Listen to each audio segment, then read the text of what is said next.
Welcome to the Blue Man Group podcast. Welcome back to the Roundtable podcast. I'm joined with Michael here today from the Pomerleau Real Estate Team. We decided to memo that we're going to both wear blue, both wear brown shoes, light colored shirt, and we both need haircuts. Yeah, I'm getting mine today. Perfect. All right, Michael, welcome. A couple questions to start us off. Why did you get into real estate? I got into real estate because it was a field where I was getting out of college and playing collegiate sports and stuff and wanted to keep a competitive edge. And so I got into real estate. I knew it was a very competitive field and would be fun to kind of just dip my feet into.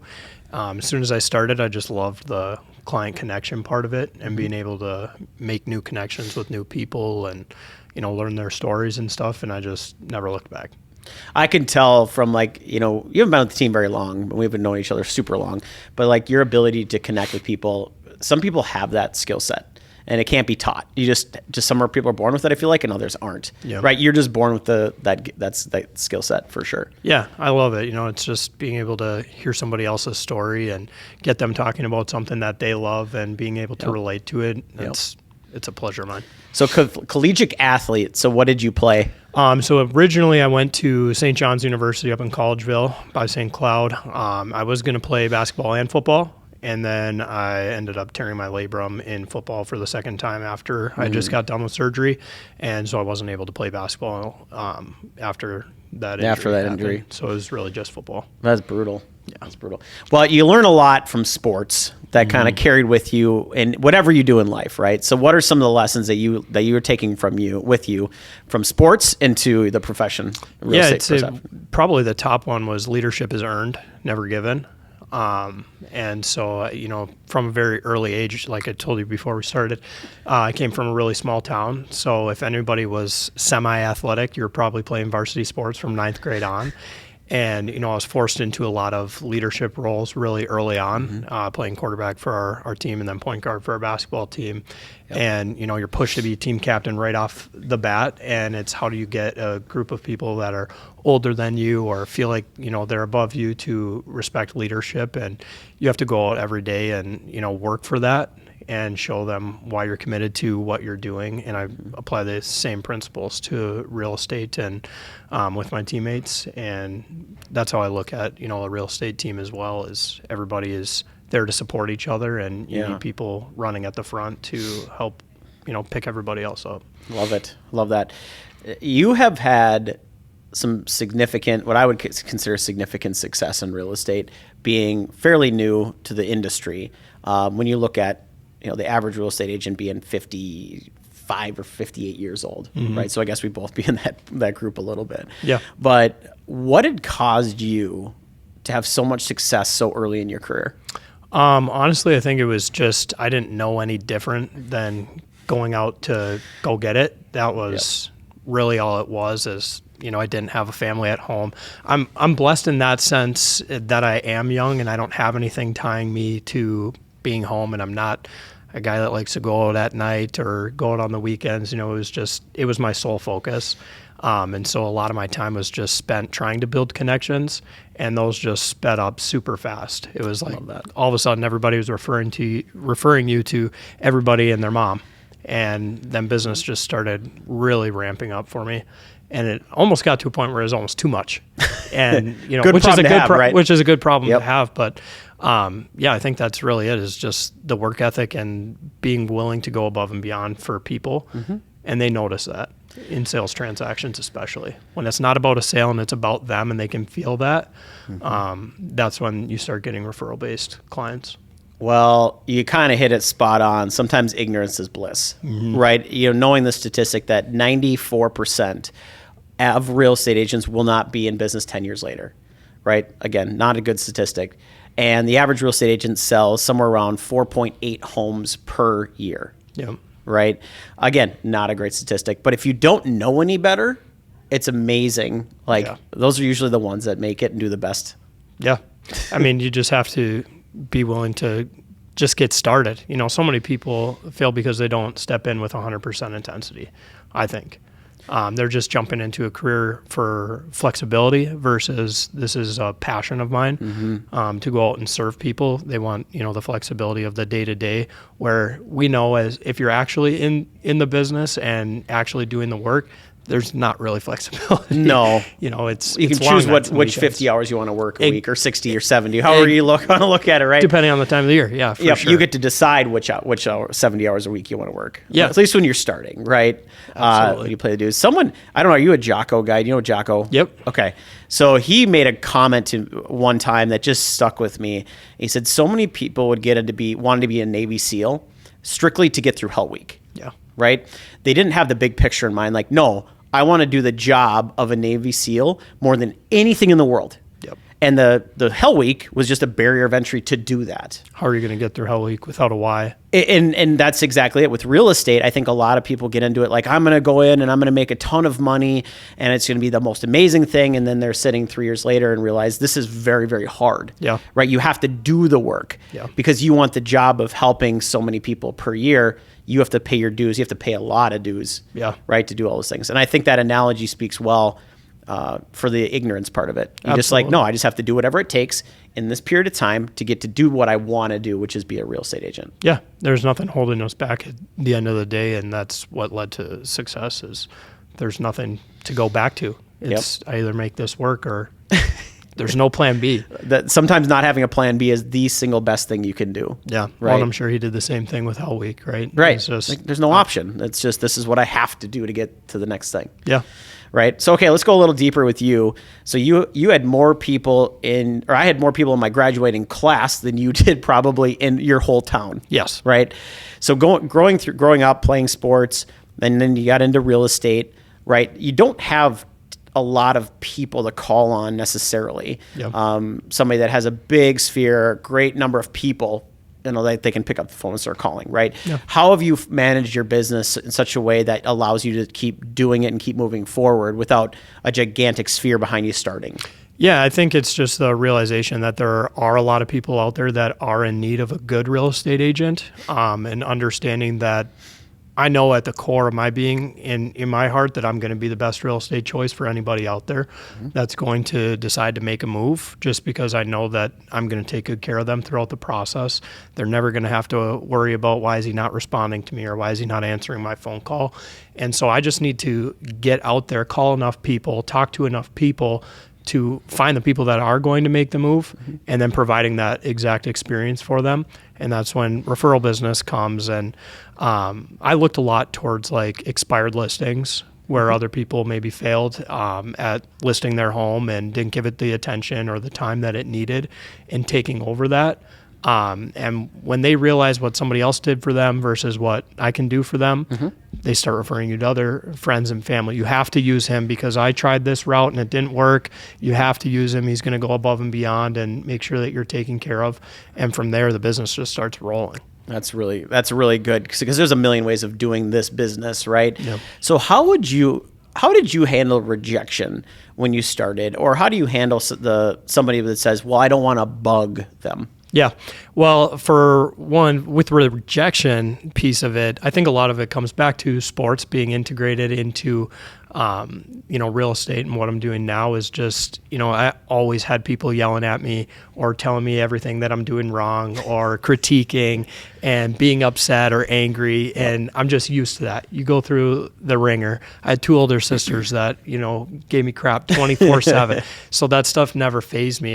You hear the people that answer the phone and they're upset that you're calling them validly, because I don't like getting sales calls 24/7 either. Yeah, who does? No one does. My mindset was always, I talk to enough people, somebody needs my help. And so it's not the no's and the leave me alones that I'm looking for. It's every no leads me to a yes. And so I just had to flip enough cards to get through all the no's to get to a yes. Yeah. And so rejection never bothered me. Well, and when you truly believe, and I share this sentiment, right? I truly believe it is in their best interest to help, that they use me to help them. Yep. It makes the rejection that much easier, right? Because that's doesn't make sense to me logically. No, I have to do a better job of convincing you that I'm the right answer, right? The same thing you do. I've heard you on the phone. I see you talking to people, and that's the approach I see you taking. Yeah. Right? It's to me, it's just, you want to get to a point where you can have conversation with people where it doesn't matter, what they're saying back to you. You want to have an authentic conversation with them about real estate, and they're not saying no to me. They're saying no to a business opportunity is always my mindset, at least, is they don't have a need for what I'm trying to talk to them about. Yeah. And so why would I be upset with them for hanging up on me?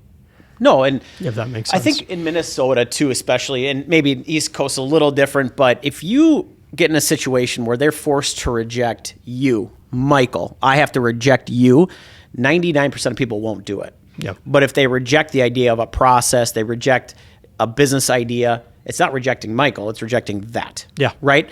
And so my approach and your approach, I share with it, and I think that's why we get along, is one of the reasons is it's just, no, we're going after that part of it. Yeah, absolutely. Yeah. That's a piece that I love. It's just having those conversations is fun. It is fun.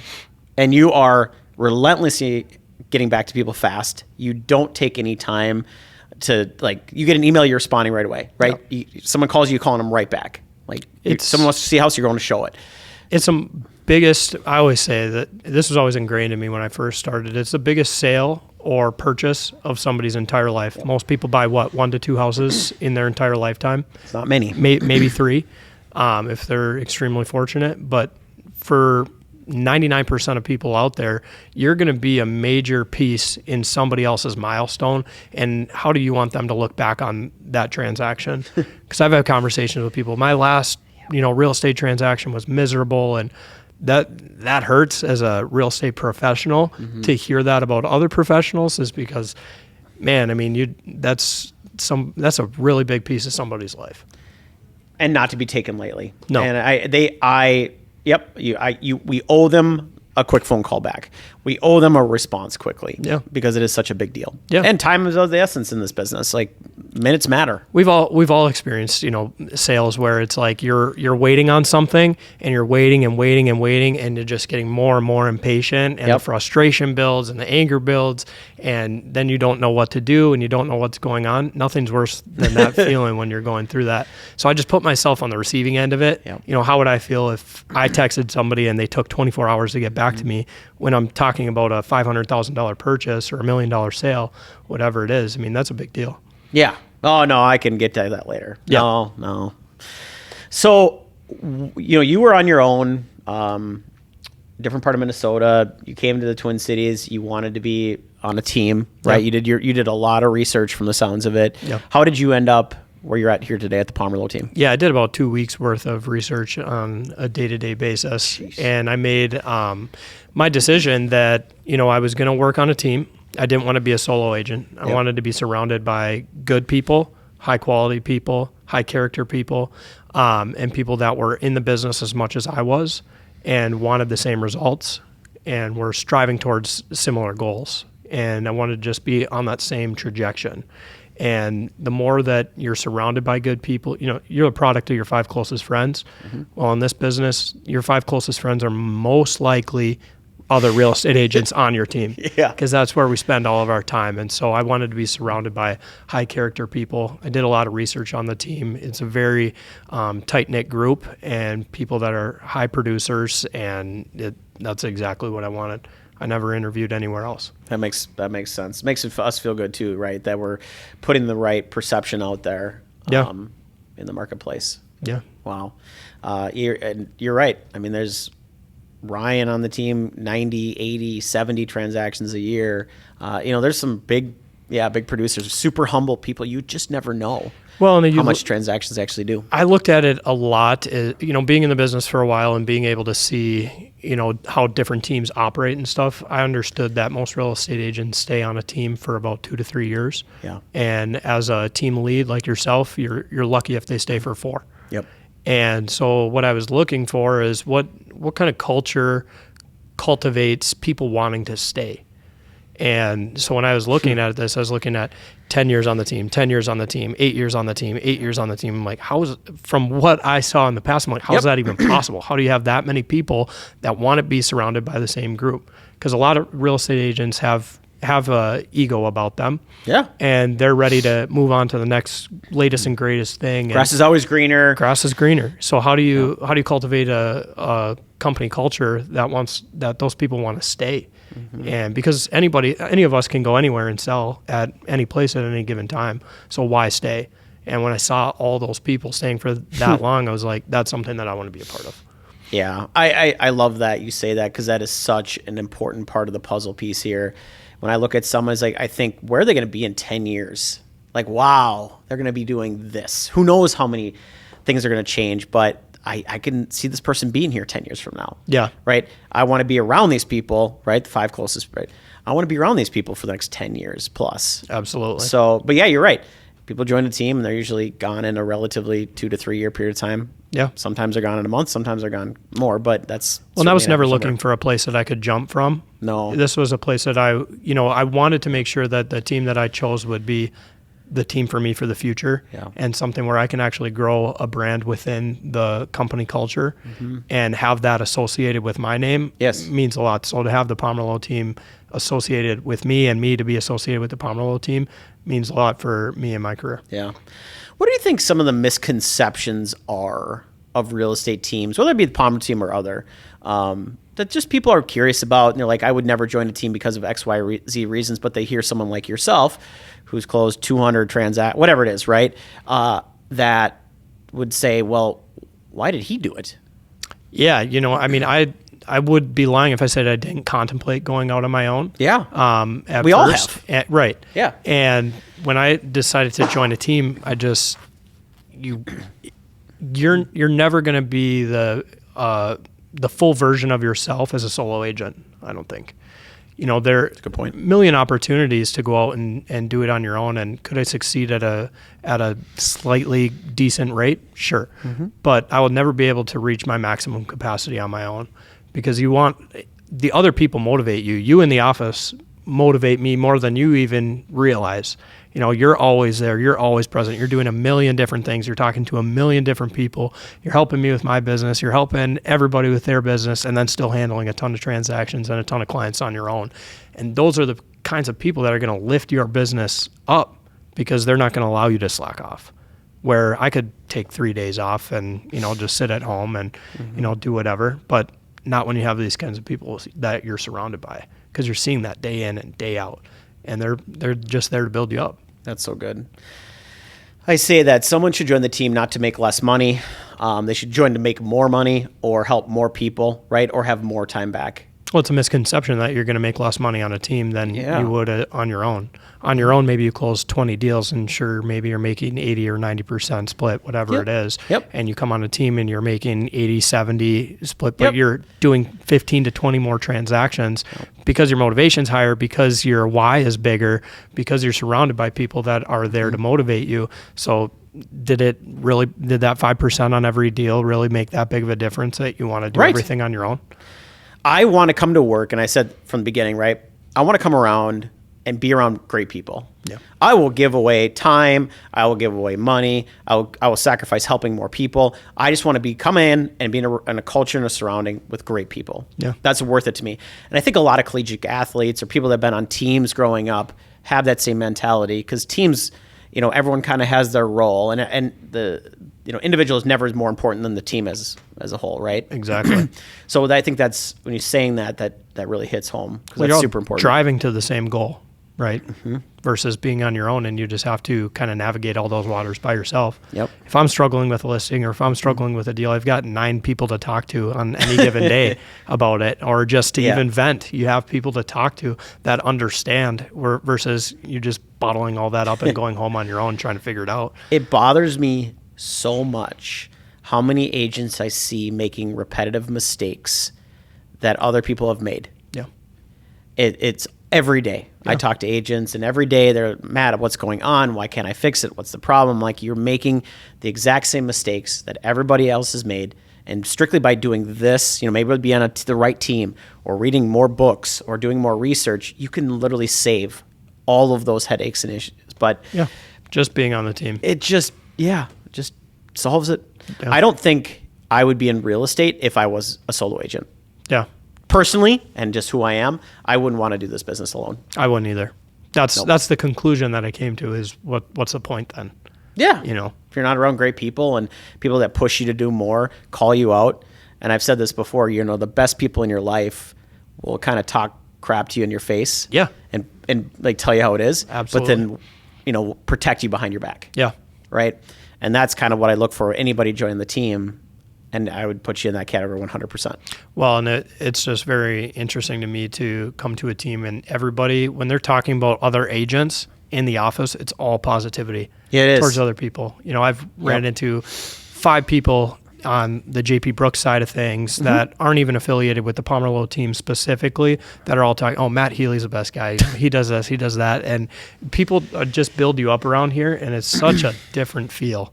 And I truly mean that. It's just a different feel. Well, that's thanks for saying that, because most weeks I feel like, wow, I just got to burn this thing down. This is too hard. What did I do wrong this week? You know, but that's just the mentality. It's nice to have people around you that do pick you up. Yeah. Well, we all go through that emotional roller coaster. Right. So where's Michael in a few years from now? What are some of the big life goals and work goals that you have for you? Yeah, you know, I right now I'm just living in an apartment in Edina. You know, I'd like to have a couple more rentals and start working on that a little bit and diversifying, and hopefully still on the Pomerleau team is where I envision myself for a long time to come. Hopefully have a bigger sphere of people that I'm influencing, getting involved more in the community. I love the church that I go to now, getting a little bit more invested in that, doing a few more service works and getting more comfortable with the area. That's awesome. Very cool. Well, thanks for having us or joining. Yeah, absolutely. Thanks for having me. Because I kind of went both ways a little bit. So absolutely. Yeah, thanks.